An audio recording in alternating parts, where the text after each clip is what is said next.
रोहिणी में 30 साल पुराना जर्जर मकान भरभरा कर गिरा, समय रहते टला बड़ा हादसा। राष्ट्रीय राजधानी दिल्ली के रोहिणी सेक्टर 7 स्थित साईं बाबा मंदिर के पास आज उस समय अफरा तफरी का माहौल बन गया जब सड़क किनारे स्थित करीब 30 साल पुराना एक जर्जर मकान अचानक क्षतिग्रस्त होकर गिरने लगा।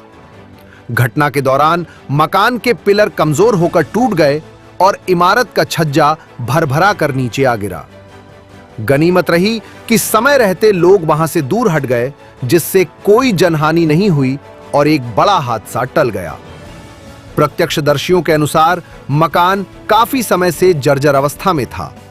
स्थानीय लोगों का कहना है कि भवन की दीवारों और पिलरों में पहले से ही दरारें दिखाई दे रही थीं। मेरा नाम नवीन कुमार है, मैं यही सामने से रहता हूँ। कुछ पूरी घटना थी, एक बार थोड़ा विस्तार से। मैं तो घर पर बैठा था तो देख में शोर आया, जैसे कुछ गिरने का। मैं नीचे उतर के आया तो लाइट चली गई, देखा तो ये बिल्डिंग कोलैप्स हुई या करी गई।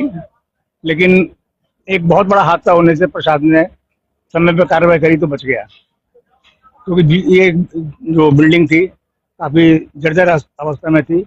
इसके नीचे कई बार बिजली के शॉर्ट सर्किट बड़े बड़े हुए हैं, जिससे सारे इलाके में लाइट चली जाती थी। कई बार आग लगी है या शॉर्ट सर्किट खंभा था इसके बारे पेड़ सारे, उसे बहुत नुकसान होता था। और मैं तो ये कहता हूँ कि ऐसी इसी रोड पे कई बिल्डिंग है, उनका जीर्णोद्धार किया जाए और वो जो बिल्डिंगे गिरने की हालत में या जर्जर हालत में उनको समय रहते उनके ऊपर कार्रवाई करी जाए, उन्हें सुधारा जाए, जिससे आगे भविष्य में होने वाली कोई घटना है वो बच। इसी सेक्टर 7 में रहता हूँ, इस पॉकेट में नहीं रहता, लेकिन यहाँ पे वीकली फ्राइडे मार्केट लगती है। ये बिल्डिंग अभी वो भी है शायद, ये बिल्डिंग बड़ी जर्जर अवस्था में है और लॉ एंड ऑर्डर का सिचुएशन भी हो सकती थी। सुनसान की तरह से थी, अंदर पेड़ उगे हुए थे तो खतरा हो सकता था। और अच्छा किया ये गिरा दिया गया, भले ही किसी के कहने पे गिराया, एमसीडी ने गिराया, नहीं तो अपने आप गिरते तो किसी का बड़ा हादसा हो सकता था। अच्छा किया, मैं जस्ट गुजर रहा था तो मुझे पता लगा कि इस तरह का आज यहाँ पे एपिसोड हो रहा है। प्रशासन की लापरवाही है, इस तरह की जो बिल्डिंगे हैं उनके ऊपर ध्यान नहीं दिया जाता। हाँ, अगर इनके लेवल पे, प्रशासन के लेवल पे कोई स्टाफ इनका हो जो इन चीजों को देखे तो किसी को कंप्लेंट करने की जरूरत ना पड़े। अदरवाइज तो हादसा हो सकता है, कोई कंप्लेंट करे ना करे, हम में से हर आदमी नहीं कंप्लेंट कर सकता। तो अगर प्रशासन कोई एक्टिव इस तरह का रोल अदा करे तो फिर जरूरत नहीं पड़ती। और इतने पुराने से, ऐसे 40 साल से बता रहे हैं कि बिल्डिंग इसी तरह से थी, कोई रह नहीं रहा। जरूर होंगी, जब ये यहाँ पे आई छोटी सी पॉकेट में, तो बड़ी सेक्टर तो बहुत बड़ा है, 7 सेक्टर हो सकती है ये बिल्डिंग। तो प्रोएक्टिव अगर कुछ इस तरह का एमसीडी की तरफ है, कोई इंस्पेक्टर जैसे बाकी चीजों देखते हैं। बराबर में आपके एक और जर्जर बिल्डिंग नजर आ रही है, मैंने आपको इशारा किया कि ये जो बिल्डिंग है ये भी बिल्कुल इसी तरह से है, इसका भी ये ऐसा ही है। हाँ, बिल्डिंग है यहाँ पे।